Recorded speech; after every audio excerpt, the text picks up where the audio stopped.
Good morning प्यारे बच्चों। Sanjay sir classes में आपका स्वागत है। अम्ल क्षार और लवण के चैप्टर में आज हम लोग भस्म के बारे में पढ़ेंगे, जिसे हम लोग क्षार कहते हैं। आमतौर पे भस्म वह पदार्थ होता है जो जल में घुलकर हाइड्रोक्साइड आयन देता है। यह स्वाद में कड़वा होता है, जिसका पीएच मान 7 से ज़्यादा होता है। भस्म को अलग अलग विद्वानों ने अपने तरीके से अलग अलग परिभाषित करते हुए डिफ़ाइन किया गया है। इनमें से एक विद्वान है बॉन्स्टेड लॉरी, जिसने कहा कि भस्म वह पदार्थ होता है जो प्रोटॉन को ग्रहण करता है, उसे हम लोग भस्म कहते हैं। इसके अलावे लेविस का कहना है कि भस्म वह पदार्थ होते हैं जो इलेक्ट्रॉन की निर्जन जोड़ी को त्यागने की प्रवृत्ति होती है, उसे हम भस्म कहते हैं।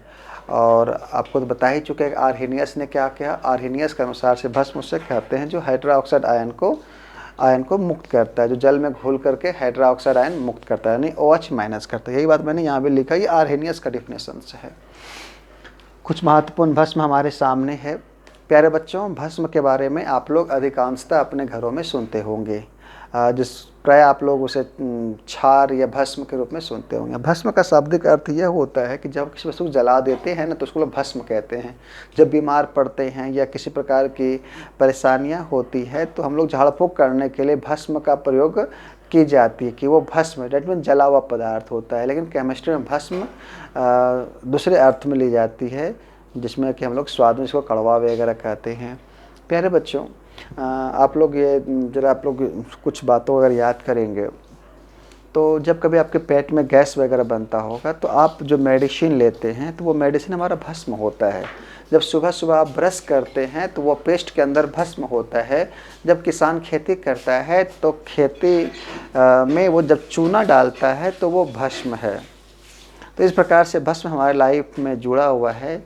और इसके अलावा आप लोग जब दातुन करते हैं नीम का, तो वहाँ जो कड़वापन लगता है वो भस्म है।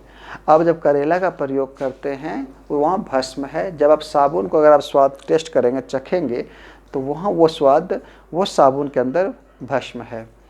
तो वो सब भस्म होता है प्यारे बच्चों। इसके अलावा कुछ मैंने उदाहरण लिखा है, जैसे सोडियम हाइड्रोक्साइड देख रहे NaOH, इसको कास्टिक सोडा कहते हैं। इसे सभी भस्मों का राजा भी कहा जाता है, किंग कहा जाता है। क्यों कहा जाता है ये समझिए। पहली बात कि सोडियम हाइड्रोक्साइड की मदद से ही नमक बनता है। नमक का निर्माण सोडियम हाइड्रोक्साइड करता है। इसके अलावा साबुन बनाने में और कागज़ को विरंजन करने में, पोटेशियम साफ करने में और तथा प्रयोगशाला में सोडियम हाइड्रोक्साइड का प्रयोग प्यारे बच्चों होता है। इसके अलावा कास्टिक सोडा है, KOH है, जिसे कास्टिक सोडा इसको ही कहते हैं। KOH पोटेशियम हाइड्रोक्साइड होता है। कठोर कांच को बनाने में, पोटास में, साबुन का निर्माण करने में, कीटाणुनाशक वगैरह में इसका प्रयोग होता है। प्यारे बच्चों, गर्मी के समय में या ठंडे के समय में, कभी कभी ठंडे के समय अधिकांश तो देखे होंगे कि हमारा जो स्किन वाला पार्ट्स, जैसे लिप्स हो गया, हमारा हाथ वगैरह हो गया, तो वो सब फटने लगता है। तो उसे हम लोग जो प्रयोग करते हैं उस फटने से बोरोप्लस के रूप में, क्रीम के रूप में, तो वो जो लिप बाम हो या बोरोप्लस हो, उसमें आपका अमोनियम हाइड्रोक्साइड NH4OH होता है। और इसी प्रकार से जब आप लोग घर में चूना वगैरह करते हैं, पुताई करते हैं, या कठोर जल, जिसमें दाल नहीं सीझता उसे कठोर जल कहते हैं, तो कठोर जल में जल्दी से दाल सीझने के लिए, तो यानी मीठा जल बनाने में कठोर जल की कठोरता को दूर करने के लिए भी हम लोग प्यारे बच्चों इसका कैल्शियम हाइड्रोक्साइड का प्रयोग करते हैं, CaOH का प्रयोग करते हैं। इसके अलावा प्यारे बच्चों, मैग्नीशियम हाइड्रोक्साइड का प्रयोग तो हम लोग तब करते हैं जब हमारे पेट में काफ़ी ज़्यादा गैस बन जाता है। तो गैस को दूर करने के लिए जो आप लोग डाइजिन मेडिसिन का प्रयोग करते हैं, तो वो डाइजिन के अंदर भी आपका ये MgOH यानी मैग्नीशियम हाइड्रोक्साइड होता है। इस प्रकार से प्यारे बच्चों, आज हम लोगों ने भस्म को पढ़ा था। और अम्ल भस्म का जो गुण है, जो एक विस्तारित एक प्रॉपर्टी है प्यारे बच्चों, इसके बारे हम लोग अगली कक्षा में पढ़ेंगे। धन्यवाद।